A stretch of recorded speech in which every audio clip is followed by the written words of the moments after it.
Let's bring into the conversation a member of the House Intelligence Committee, Democratic Congressman Sean Patrick Maloney of New York. Congressman, good to have you here with us. It's amazing how the prospect of perjury charges refreshes one's recollection as Gordon Sondland submitted this new testimony.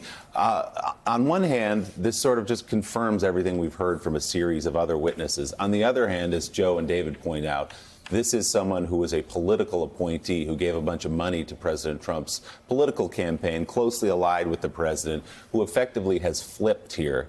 What's the significance of this new testimony? Well, apparently $1 million was enough for this ambassadorship. He didn't want to also pull a perjury charge. That price apparently is too high. Look, once the testimony of all these other highly credible witnesses pointed in one direction, Ambassador Sondland has now aligned himself with that really now undisputed version of what happened. This is the individual, by the way, who delivered in person to the key aide to the Ukrainian president the quid pro quo. You're not getting anything from the United States, White House meeting, security assistance, until you issue a statement that explicitly, that's his quote, the statement we've been negotiating. The negotiation was an explicit reference to Burisma, the 2016 elections. That was the Giuliani demand in those negotiations.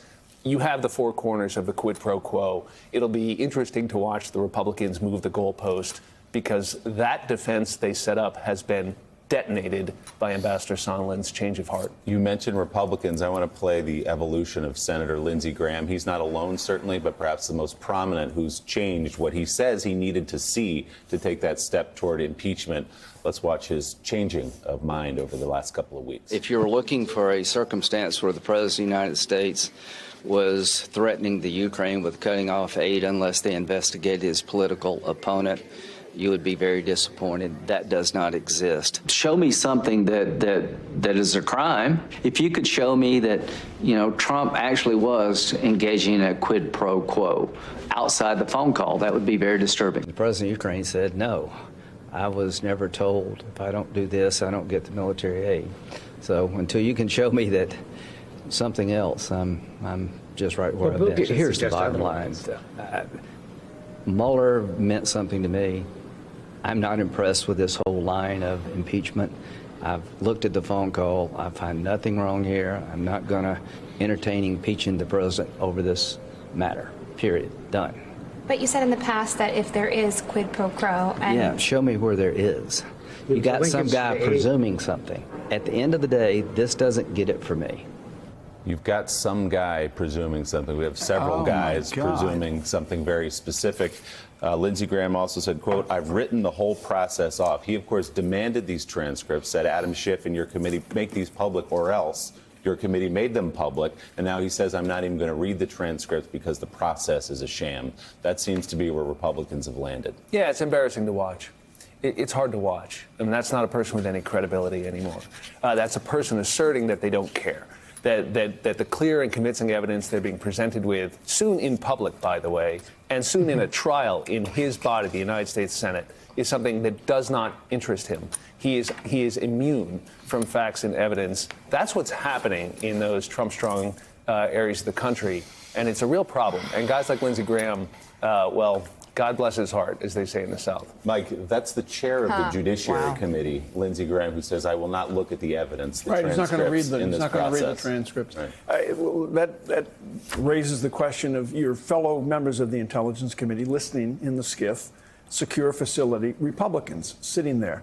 Do they pay attention to what's being said? Do they read the transcripts? To your knowledge, are they there present to hear these people respond to inquiries? Very few of them, but those people have included the president's most ardent defenders, one or two of them, Jim Jordan, Mark Meadows.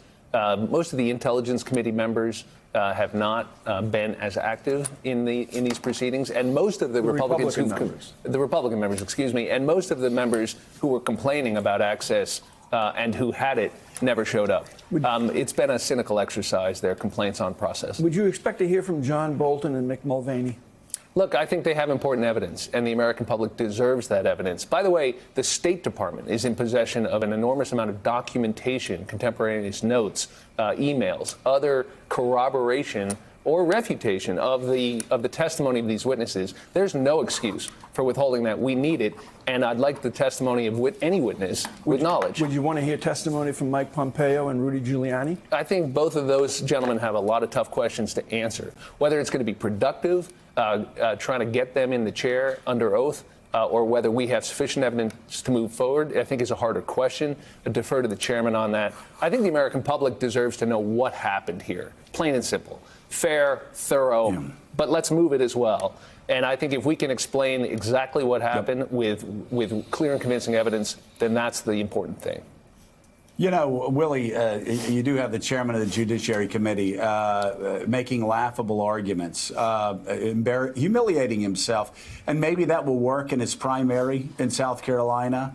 That will not work in Maine for Susan Collins. That will not work in Colorado for Cory Gardner. That will not work in North Carolina for Tom Tillis. So I don't know if Tom's good enough politician to figure that out. Looks like he's going to run the car straight into the wall, his campaign straight into the wall, all so he can lose for Donald Trump. But, you know, there is the White House obviously sending out talking points. Last night on the certain show on Fox News, Sondland and the Ukrainian official were dismissed as some low-level guy.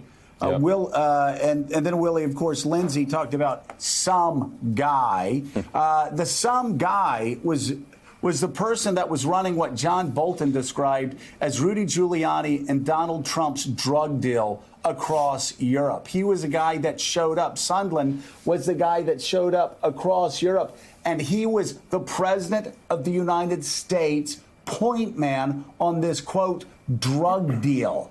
And Lindsey Graham is now claiming that he's a nobody after the guy himself has propped himself up as the ambassador of Europe for the past several years. I mean, it's not a sellable story by Republicans, and they're fools if they think Americans are going to blindly follow along with it. And let's remember, he's a political appointee. Say it again, gave $1 million to the Trump inaugural committee. He's a hotel guy from Oregon. He was put in this job as the ambassador to the EU, having nothing to do with Ukraine, but he was deputized as what some of these witnesses have called a shadow foreign policy, a shadow effort outside and independent of the State Department led by Rudy Giuliani to make this quid pro quo happen. He was the guy, as the congressman points out, he was the guy talking to Zelensky's aide and making the deal. This is as firsthand as it gets. So totally predictable, Joe, that the White House would dismiss him. They've done it to anybody who's crossed them. Oh, I hardly knew him. I don't know if you've even met the guy. They can't do it in this case. This was a hand-picked guy placed at the EU and then, as I said, deputized to run this operation. They can't do it. The thing is, again, that Republicans need to look at the election results over the past couple of years, including last night in Virginia and the Kentucky governor's race, and understand, again, you talk about his low approval ratings. They're about 20 points higher than Mitch McConnell's in that state. They can't play this game and get away with it. And how fascinating that Sondland said that it got more insidious over time and could not even testify that it was not illegal, suggested that what happened just might be illegal. Now, Heidi, let's project forward, talk about what's going to be happening when we go to the public phase of these hearings. What do the Democrats have planned out? Right, Joe. So I've been speaking to Democrats close to the impeachment process, and they say they are not waiting for these witnesses who continue to be no-shows, that they are already pushing into the next public phase, which will be public testimony, which they want to start no later than 2 weeks from now. And I am told last night, according to sources, that there are 3 candidates that they believe are the strongest witnesses at this point that they are going to be calling forward. Those are the former Ambassador Marie Yovanovitch, who gave that compelling testimony about how she was essentially bullied out of her job in Ukraine.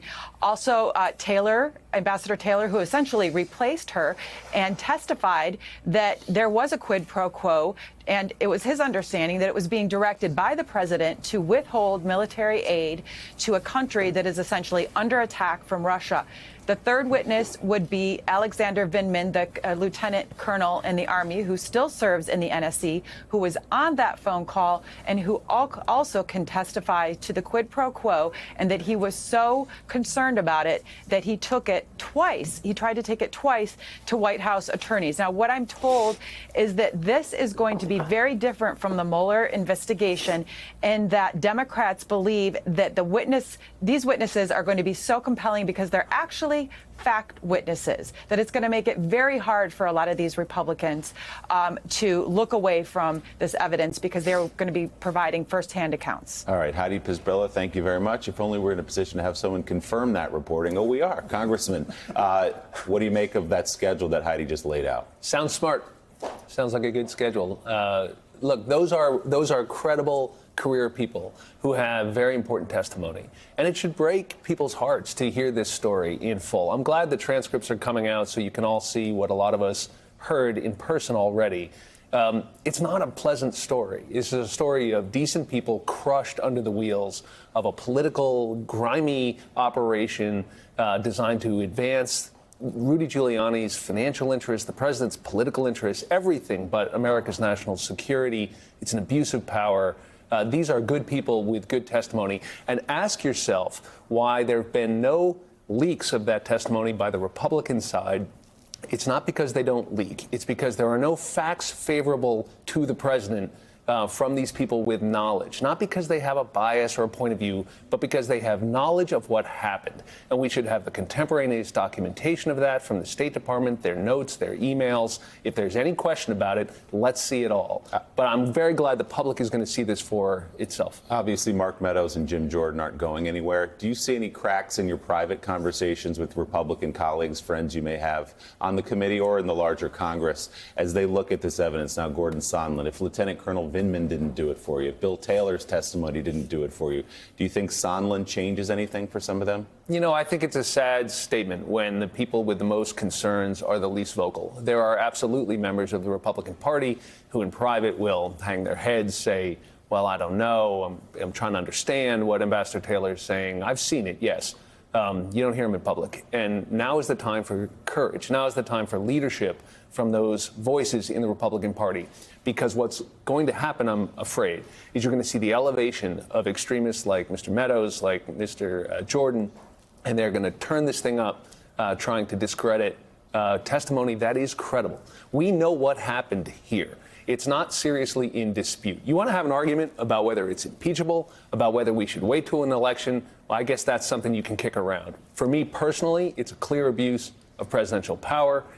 It cannot be okay in our country for a United States president, any president, to go to a foreign leader and ask for help in his election. It's wrong. Congressman Sean Patrick Maloney of New York, thanks for being here with us this morning. We appreciate it. Mika? Up next, the other big theme of election night is the collapse of Republican support in the suburbs, from Cincinnati to Delaware and Chester counties in Pennsylvania and in Fairfax County, Virginia, where the last remaining Republican was defeated.